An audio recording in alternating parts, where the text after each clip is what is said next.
പഠിക്കുന്നുണ്ട് സാർ, പക്ഷെ പഠിച്ചതൊക്കെ മറന്നു പോകുന്നു, പഠിച്ചതൊന്നും ഓർമ്മയിൽ നിൽക്കുന്നില്ല. എന്താണ് അതിനുള്ള സൊല്യൂഷൻ? ഇത് പറയാനാണ് ഞാൻ വന്നിട്ടുള്ളത്. Welcome to Edupod. It's me Nafi.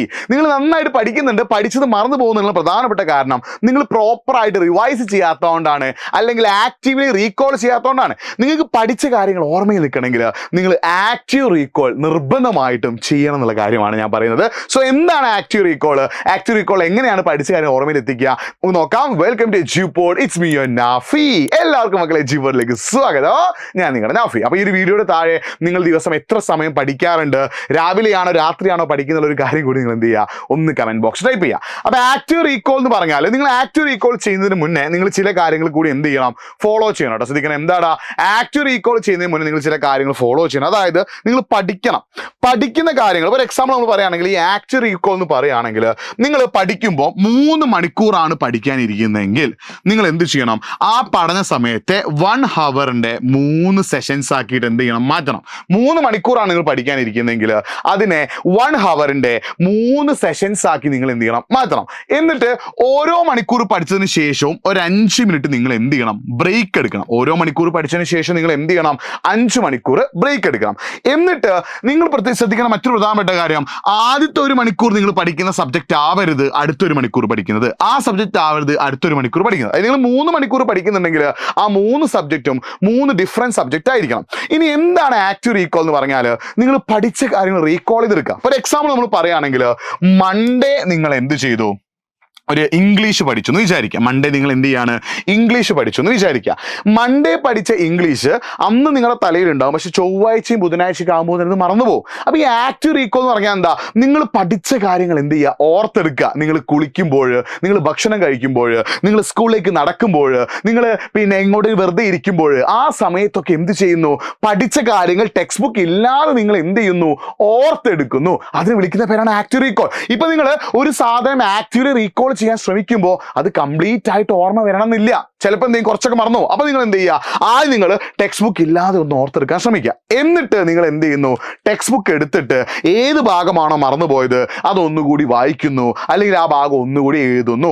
അങ്ങനെ വായിക്കുകയും എഴുതുകയും ചെയ്യുന്നത് വീണ്ടും വീണ്ടും റിപ്പീറ്റ് ചെയ്യുക. അപ്പം നിങ്ങൾ ഈ ആക്റ്റീവ് റീകോൾ എന്ന് പറഞ്ഞാൽ എന്താ, തിങ്കളാഴ്ച പഠിച്ച സാധനം ഒരു ബുധനാഴ്ചയോ വ്യാഴാഴ്ചയോ നിങ്ങൾ എന്ത് ചെയ്യുന്നു, വ്യാഴാഴ്ച അല്ല, ഒരു 4 ദിവസത്തിന് ശേഷം നിങ്ങൾ ഒരു ടോപ്പിക് ഒരു ദിവസം പഠിച്ചിട്ടുണ്ടെങ്കിൽ 4 ദിവസത്തിന് ശേഷം ആ സാധനങ്ങൾ നിങ്ങൾ എന്ത് ചെയ്യുക, റീകോൾ ചെയ്തെടുക്കുക, ഓർത്തെടുക്കുക. നിങ്ങൾ കുളിക്കുമ്പോഴാവാം, നിങ്ങൾ ഭക്ഷണം കഴിക്കുമ്പോഴാവാം, നിങ്ങൾ സ്കൂളിലേക്ക് പോകുമ്പോഴാകാം, നിങ്ങൾ വെറുതെ ഇരിക്കുമ്പോഴാവാം, ആ സമയമൊക്കെ നിങ്ങൾ ടെക്സ്റ്റ് ഇല്ലാതെ എന്ത് ചെയ്യുക, ഓർത്തെടുക്കാൻ ശ്രമിക്കുക. അപ്പൊ ചില വാക്കുകളോ ചില കോൺസെപ്റ്റോ ഒന്നും കിട്ടണമെന്നില്ല. അപ്പം തന്നെ നിങ്ങൾ എന്ത് ചെയ്യുന്നു, ടെക്സ്റ്റ് എടുത്തിട്ട് അത് വീണ്ടും എന്ത് ചെയ്യുന്നു, ഓർത്തെടുക്കാൻ ശ്രമിക്കുന്നു. ഇത് നിങ്ങൾ നിർബന്ധമായും ട്രൈ ചെയ്യണം കേട്ടോ. അതായത് ഒരു തവണ പഠിച്ച സാധനം 5 ദിവസം കഴിഞ്ഞാൽ വീണ്ടും എന്ത് ചെയ്യണം, ഒന്ന് റീകോൾ ചെയ്യണം. അതായത് ടെക്സ്റ്റ് ബുക്ക് ഇല്ലാതെ നിങ്ങൾ റീകോൾ ചെയ്യാൻ ശ്രമിക്കണം. അങ്ങനെ റീകോൾ ചെയ്തതിന് ശേഷം നിങ്ങൾക്ക് ഏതെങ്കിലും ടോപ്പിക്ക് വിട്ടുപോയാൽ നിങ്ങൾ ടെക്സ്റ്റ് ബുക്ക് എടുത്തിട്ട് എന്ത് ചെയ്യുക, ടോപ്പിക്ക് മനസ്സിലാക്കുക.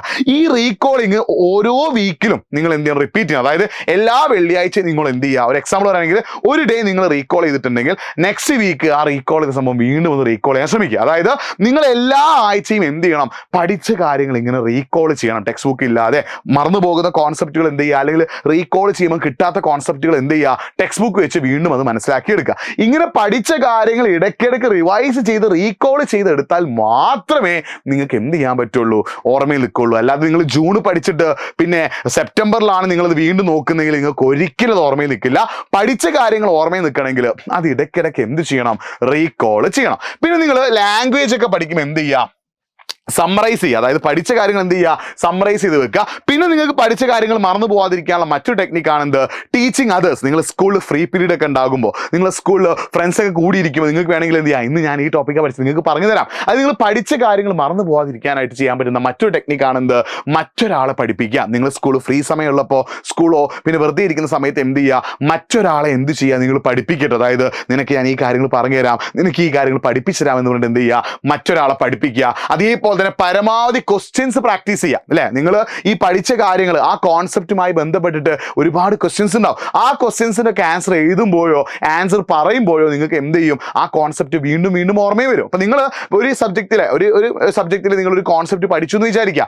ആ പഠിച്ച കോൺസെപ്റ്റുമായി ബന്ധപ്പെട്ട പരമാവധി ക്വസ്റ്റ്യൻസ് നിങ്ങൾ എന്ത് ചെയ്യുന്നു, വീണ്ടും വീണ്ടും പ്രാക്ടീസ് ചെയ്യുമ്പോൾ ആ ക്വസ്റ്റ്യന്, ആ ടോപ്പിക്ക് മറക്കാനുള്ള ചാൻസ് വളരെ കുറവാണ്. പിന്നെ മൈൻഡ് മാപ്പ് തയ്യാറാക്കുക. നിങ്ങൾക്ക് എന്ത് ചെയ്യാം, ഓരോ ചാപ്റ്ററുമായിട്ട് ബന്ധപ്പെട്ടിട്ട് ചാപ്റ്ററിന്റെ അവസാനം അത് ടെക്സ്റ്റ് ബുക്ക് തന്നെ ഉണ്ട് കേട്ടോ. ചില മൈൻഡ് മാപ്പുകൾ എവിടെയുണ്ട്, ടെക്സ്റ്റ് ബുക്ക് ഉണ്ട്. അല്ലെങ്കിൽ നിങ്ങൾ നിങ്ങളുടെ ടെക്സ്റ്റ് ബുക്ക് പിന്നെ ChatGPTക്കോ ഗൂഗിൾ ജെമിനൈക്കോ കൊടുത്താൽ അവർ തന്നെ എന്ത് ചെയ്യും, ഒരു മൈൻഡ് മാപ്പ് സെറ്റ് ആക്കി തരും.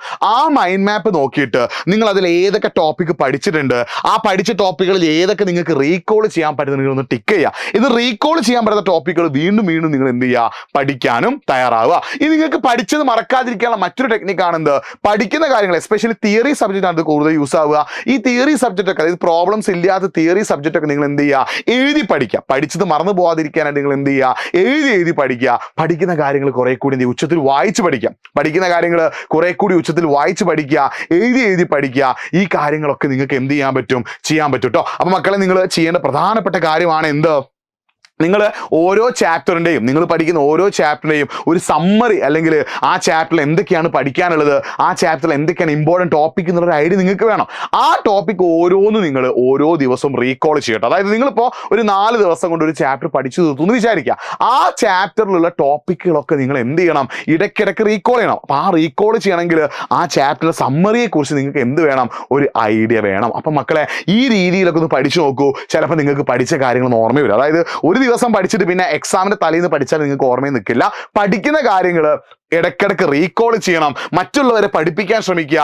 ക്വസ്റ്റ്യൻസ്, നിങ്ങൾ പഠിച്ച ടോപ്പിക്കിൽ നിന്ന് പരമാവധി ക്വസ്റ്റ്യൻസ് ചെയ്യുക. അതൊക്കെ ആകുമ്പോൾ പഠിച്ച കാര്യങ്ങൾ നിങ്ങൾക്ക് എന്ത് നിൽക്കും, നിങ്ങളുടെ ഓർമ്മയിൽ നിൽക്കും. അപ്പോൾ ഈ ഒരു കാര്യം നിങ്ങൾ എന്ത് ചെയ്യുക, സെറ്റാക്കി വെക്കുക. അപ്പോൾ നിങ്ങൾക്ക് ഈ പഠിക്കാൻ ആഗ്രഹമുണ്ട്, എങ്ങനെയൊക്കെയാണ് പഠിക്കണമെന്ന് അറിയാം, പക്ഷേ പഠിപ്പിച്ചു തരാൻ ആരുമില്ല എന്നൊരു ടെൻഷൻ ആണെങ്കിൽ അതിനുള്ള സൊല്യൂഷനാണ് എജ്യൂപോഡിന്റെ സൂപ്പർ ബാച്ച്. നിങ്ങൾ എജ്യൂപോഡിന്റെ സൂപ്പർ ബാച്ചിൽ ജോയിൻ ചെയ്ത് പഠിച്ചോ, കാര്യങ്ങളൊക്കെ സെറ്റാകും, കാര്യങ്ങളൊക്കെ ഓക്കെ ആകും, കാര്യങ്ങളൊക്കെ റെഡി ആകും. എജ്യൂപോഡിന്റെ സൂപ്പർ ബാച്ച് നിങ്ങളെ പഠിപ്പിക്കാൻ വേണ്ട എല്ലാ കാര്യങ്ങളും ഉണ്ട്. റെക്കോർഡ് വീഡിയോസ് ആയിട്ടും ലൈവ് ക്ലാസ് ആയിട്ടും, നിങ്ങൾക്ക് ഡൗട്ട് വന്നാൽ ക്ലിയർ ചെയ്യാൻ, നിങ്ങൾക്ക് സ്റ്റഡി ടിപ്പ് വേണമെങ്കിൽ അത് തരാൻ മെന്റേഴ്സ് ഉണ്ട്. നിങ്ങളെ പഠിപ്പിച്ച് നിങ്ങളുടെ ക്ലാസ്സിലെ ടോപ്പർ ആക്കാൻ വേണ്ട എല്ലാ കാര്യങ്ങളും എജ്യൂപോഡിന്റെ സൂപ്പർ ബാച്ചിലൂടെ നമ്മൾ തരും. സോ എജ്യൂപോഡിന്റെ സൂപ്പർ ബാച്ച് നിങ്ങൾ എന്ത് ചെയ്യുക, ജോയിൻ ചെയ്യാൻ മറക്കണ്ട. കമന്റ് ബോക്സിൽ ഫോം ഉണ്ട്, അല്ലെങ്കിൽ nafi.edupod എന്ന എൻ്റെ ഇൻസ്റ്റാഗ്രാം പേജിലേക്ക് ഒന്ന് മെസ്സേജ് അയച്ചോ. നിങ്ങൾക്ക് എജ്യൂപോഡിന്റെ സൂപ്പർ ബാച്ചിൽ ജോയിൻ ചെയ്യാൻ ആഗ്രഹം ഉണ്ടെന്ന് പറഞ്ഞിട്ടുണ്ട്. അപ്പോൾ കമന്റ് ബോക്സിൽ ഫോം ഫിൽ ചെയ്യുകയോ അല്ലെങ്കിൽ nafi.edupod എന്ന എൻ്റെ ഇൻസ്റ്റാഗ്രാം പേജിലേക്ക് മെസ്സേജ് ചെയ്യുക. വീണ്ടും കാണാം. It's been Nafi signing off. By.